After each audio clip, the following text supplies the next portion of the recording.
Hello friends, नसीब story में आप लोगों का स्वागत है। पिछले पार्ट में आप लोगों ने सुना कि रश्मि का हस्बैंड जो है वो रश्मि से बात करने के लिए जाता है, तो रश्मि के पास बैठता है और पूछता है कि क्या बात है। बच्चे कुछ बता रहे थे, तो कहते नहीं कुछ नहीं। तो कहता है कि बोलो क्या बात है, क्या प्रॉब्लम है। तो रश्मि जय की तरफ देखती है तो कहती है कि क्या बात है, तुम आज मुझसे इतने अच्छे से बात कर रहे हो और मेरी तकलीफ़ के बारे में पूछ रहे हो। ये तो मुझे पूछना चाहिए कि क्या बात है। तो कहता है कि हद नहीं है ये, कि कैसी हद। यही कि मैं तुम्हारी फ़िक्र करूं तो भी प्रॉब्लम, फ़िक्र ना करूं तो भी प्रॉब्लम। आखिर चाहती क्या हो मुझसे, मैं क्या चाहती हूँ। सच में जय, मेरी चाहत क्या है, मैं क्या चाहती हूँ, इस बात से फ़र्क पड़ता है तुमको। रश्मि, मैं जानता हूँ कि हमारे बीच कभी कुछ सही नहीं रहा, बट मेरे बच्चों के लिए तो मैं ठीक रहना पड़ेगा। रश्मि कहती है, जय मैं आज तुमसे एक क्वेश्चन करना चाहती हूँ, जवाब दोगे? पूछो, क्या पूछना चाहती हो? मैं तुमसे बस ये पूछना चाहती हूँ कि तुमने मुझसे शादी क्यों की? जब तुम्हें मुझसे कभी प्यार नहीं हुआ तो मुझसे शादी क्यों की तुमने? तुमने आज तक मेरी किसी ख्वाहिश का, मेरी इच्छाओं का, मेरी खुशी, मेरा दुख, मेरे अंदर क्या चलता है, मैं कुछ चाहती हूँ या नहीं चाहती हूँ, तुमने कभी इन चीज़ों की परवाह नहीं की। मैं तकलीफ़ में हूँ, नहीं हूँ, तुमने मुझसे जो कहा बस तुमने वही चाहा कि मैं वही करूँ। जब तुम्हें मुझसे प्यार ही नहीं था, तुमने मुझसे शादी क्यों की? मैं सिर्फ इतना जानना चाहती हूँ। मुझे तुमसे और कोई शिकायत नहीं है, मुझे सिर्फ इतना बता दो, मेरे इस सवाल का जवाब दे दो। मैं बाकी तुमसे कुछ नहीं पूछूंगी, और सच में नहीं पूछूंगी। और इतने सालों में आज तुम मुझसे ये बात पूछ रहे हो।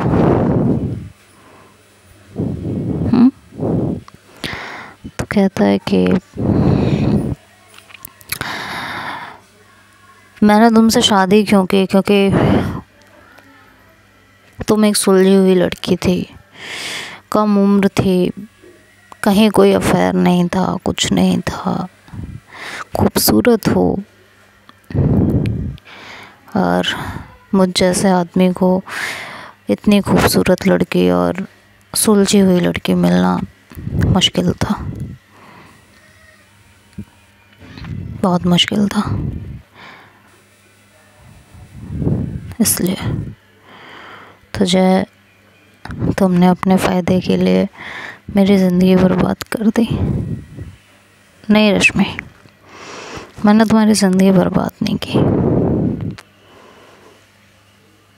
मैंने तुम्हारे साथ ऐसा कुछ नहीं किया है जिससे तुम्हारी ज़िंदगी बर्बाद हो। सच में जय, तुम्हें ऐसा लगता है तुमने मेरे साथ कुछ नहीं किया है? अभी और क्या करना बाकी है, वो भी समझा दो ना फिर। हाँ, वो भी समझ लें। कि और क्या क्या हो सकता है मेरे साथ।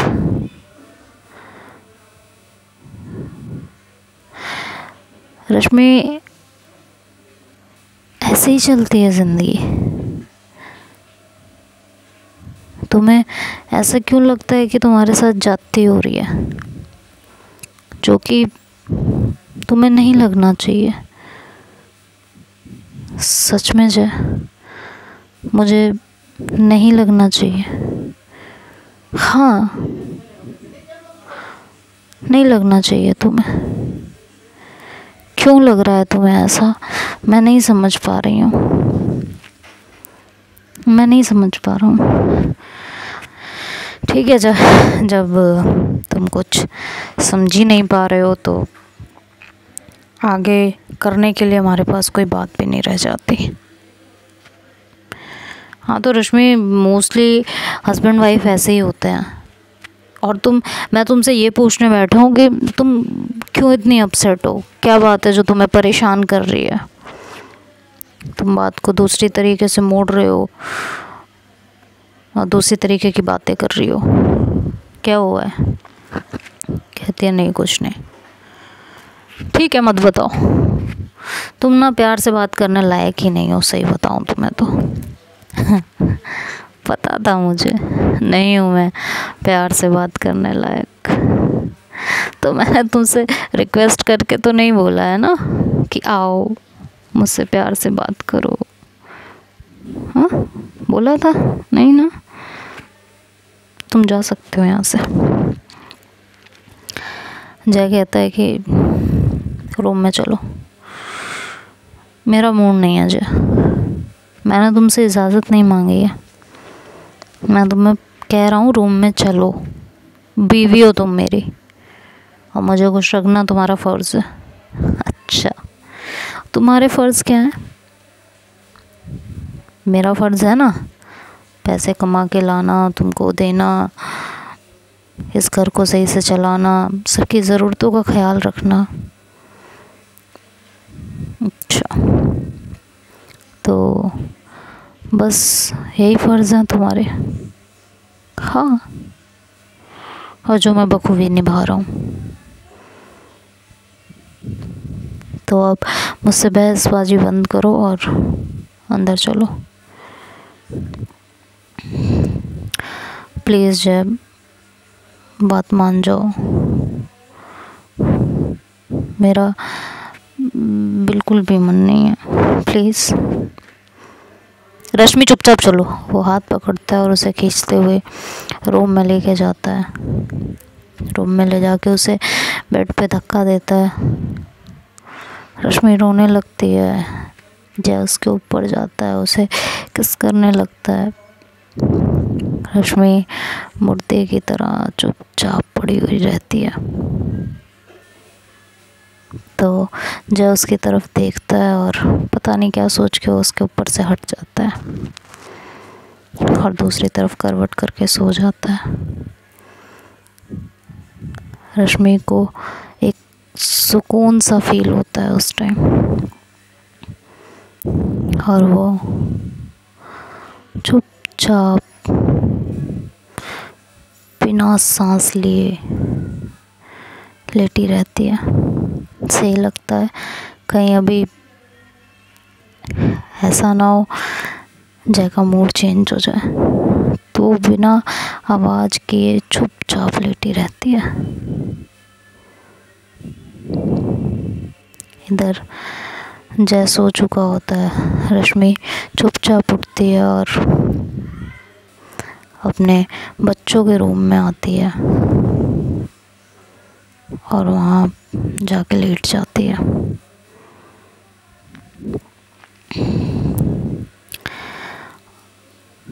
सोचने लगती है कि क्या नेहा सही थी। नेहा ने मुझसे जो कहा कि मुझे अपने लिए स्टैंड लेना चाहिए, अपने लिए लड़ना चाहिए, अपने लिए बोलना चाहिए, क्या वो सही था?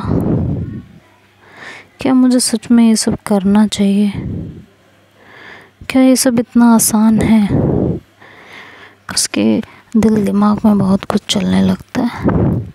मैं ना नेहा से एक बार बात करूँगी कि कि क्या क्या कर सकते हैं, कैसे चीज़ों को ठीक कर सकते हैं, क्या मेरी भी लाइफ में चीज़ें ठीक हो सकती हैं। लेकिन नेहा को तो मैंने भगा दिया है ना, और नेहा तो पता नहीं किन किन के बारे में क्या कैसा सोचने लगी। वो ऐसा कैसे हो सकती है यार, उसे लड़कियां कैसे पसंद हो सकती हैं, और पसंद तो पसंद उसे मैं पसंद हूँ। नहीं, मैं उससे बात नहीं कर सकती, नहीं तो मेरी ज़िंदगी में एक और तूफ़ान आके खड़ा हो जाएगा, और हवा और तूफ़ान झेलने की ताकत नहीं है मुझ में। इससे ज़्यादा तूफ़ान मैं नहीं झेल सकती, बिल्कुल नहीं झेल सकती। यही सब सोचते सोचते फिर कहती है, और ये सब मैं क्या सोच रही हूँ, जय को कैसे छोड़ सकती हूँ मैं, मेरे बच्चों का क्या होगा। रश्मि, तेरा दिमाग ख़राब हो गया नेहा की बातें सुन सुन के, अपने दिमाग को कंट्रोल में ला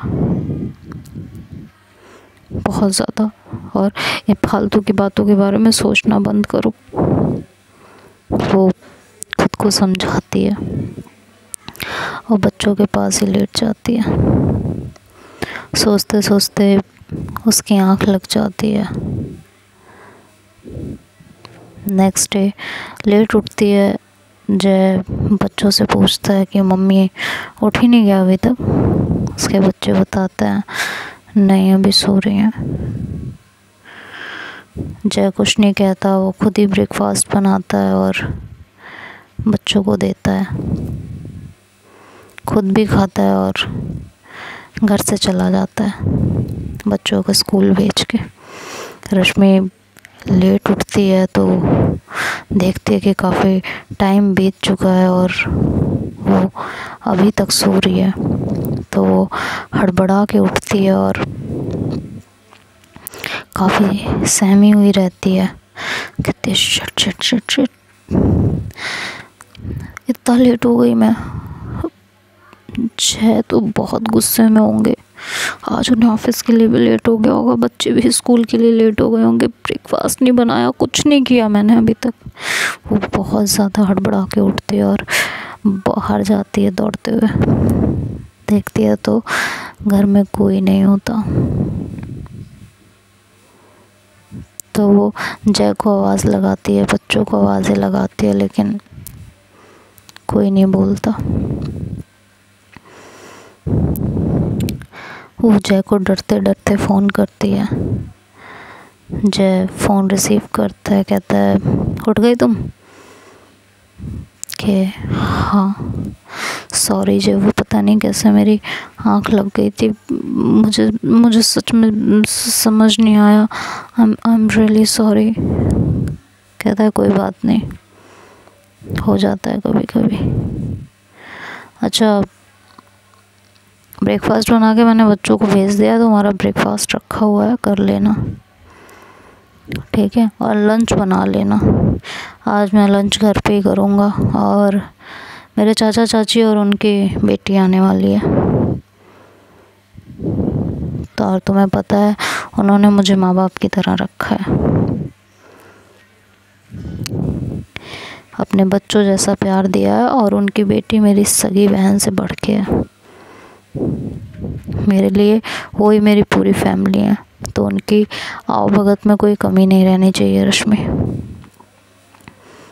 ठीक है। रश्मि कहती है ठीक है। वो फ़ोन रख देती है और रश्मि हंसने लगती है, कहती है अच्छा तो ये रीज़न है कि कल से मुझे बटरिंग की जा रही है कि इनके मम्मी पापा आने वाले हैं।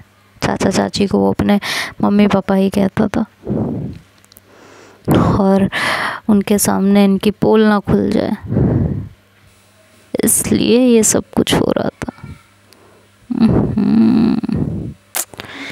मुझे तो तभी समझ जाना चाहिए था। खैर, उसी बहाने से थोड़ी तो इज्जत बख्शी, नहीं तो हमारे नसीब में इतनी इज्जत ही कहाँ थी। वो हंसती है और उठती है, जाके ब्रेकफास्ट करती है और उसके बाद लंच की तैयारी करती है। लंच की तैयारी करते करते काफ़ी टाइम बीत जाता है, सबके लिए खाना बनाना और बाकी के सारे काम। थक जाती है काफ़ी, फिर सबका ब्रेकफास्ट बना के, मतलब सबका खाना बना के जाती है फ्रेश होने के लिए। अच्छे से रेडी होती है सबका वेलकम करने के लिए, और जैसे ही रेडी होके फ्री होती है बिस्तर पे जाके लेटती ही है, तभी डोरबेल बज जाती है। डोरबेल बजती है तो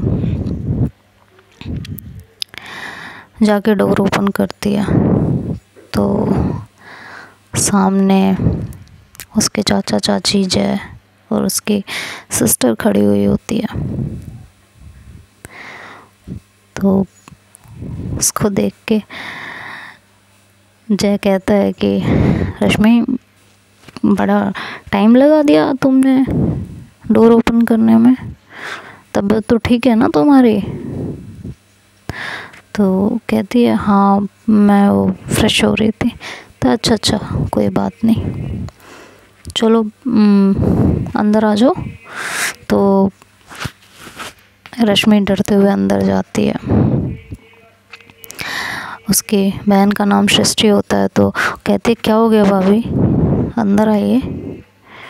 तो रश्मि बिना कुछ बोले चुपचाप अंदर आ जाती है। तो कहती है आइए बैठिए। तो वो कोई जवाब नहीं देती। तो रश्मि उसका हाथ पकड़ के उसे वहाँ बैठाने लगती है। तो कहती है मैं पानी लेके आती हूँ। तो जय कहता है तुम रुको, मैं पानी वगैरह लाता हूँ, वैसे भी तुम रश्मि से आज तक नहीं मिली हो। मेरी शादी में भी वो आउट ऑफ कंट्री थी, स्टडी कर रही थी, तो वो आ नहीं पाई थी। तुम पहली बार मिली हो, बैठो बातें करो सृष्टि से। तो मैं पानी लेके आता हूँ, इसमें क्या है। तो उसके चाचा चाची कहते हैं हाय देखो जय कितना अच्छा है ना, कितना ख्याल रखता है रश्मि का। ऐसा पति तो मिलना बहुत मुश्किल होता है, बहुत लकी किस्मत है तुम्हारी। तो रश्मि कोई जवाब नहीं देती, अपना सिर झुका लेती है। उधर सृष्टि कहती है कि यस, मैं भी चाहती हूँ कि मेरा हस्बैंड ना बिल्कुल जय भैया की तरह हो। कितने केयरिंग है, कितना ध्यान रखते हैं ना भाभी का। मैं तो आज पहली बार मिली हूँ और आप ही लोगों से सुना है हमेशा। बचपन में हम दोनों साथ खेले थे, फिर मैं पढ़ने के लिए भाभी चली गई थी और अब लौटी हूँ।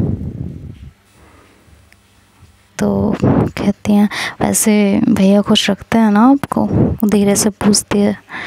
तो कहती है रखते हैं, बहुत खुश रखते हैं।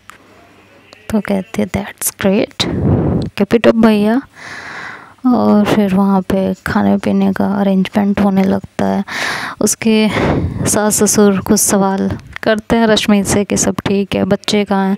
तब तक बच्चे भी आ जाते हैं। बच्चे भी जो है अपनी बुआ से पहली बार मिलते हैं, तो उनके साथ खेलने लगते हैं, हंसने लगते हैं, बैठ के बातचीत करने लगते हैं। तो इस बीच सृष्टि बार बार रश्मि की तरफ देख रही होती है कि वो भैया उसे बुला रहे हैं, वो जा नहीं रही है, इग्नोर कर रही है, थोड़ी डरी सहमी सी है। लेकिन वो इस बात को ज़्यादा तूल नहीं देती। उसे लगता है कि दोनों के बीच का मैटर है, तो मुझे नहीं पढ़ना चाहिए। और हस्बैंड वाइफ में थोड़ी बहुत लड़ाई तो हो ही जाती है, क्या पता कोई लड़ाई झगड़ा हुआ हो, तो ज़्यादा उस समय इतना ध्यान नहीं देती। और अभी थोड़ी देर पहले आई हुई होती है, तो उसे ज़्यादा बोलना ठीक भी नहीं लगता। फिर वो लोग बैठते हैं वहाँ, बातचीत करने लगते हैं। तो उसके चाचा कहते हैं तो जय भाई खाना खाते हैं बेटा, और इसके बाद हम तो चल रहे हैं, हमारी शाम की ट्रेन है। तो जय कहता है ऐसे कैसे चाचा, आप अभी आए और अभी जा रहे हो, ये तो मतलब वो तो मम्मी पापा बोलता है, मेरे मुंह से चाचा निकल गया। तो कहते हैं कि ऐसे कैसे मम्मी पापा, आप अभी आए हो अभी जा रहे हो, कुछ दिन तो रुकिए। तो कहते हैं नहीं नहीं, हमें तो जाना पड़ेगा, तुम्हें पता है वहाँ बिज़नेस चलता है और एक दिन भी अगर मैं वहाँ नहीं रहा तो बहुत ज़्यादा लॉस हो जाता है, तो मुझे तो जाना पड़ेगा।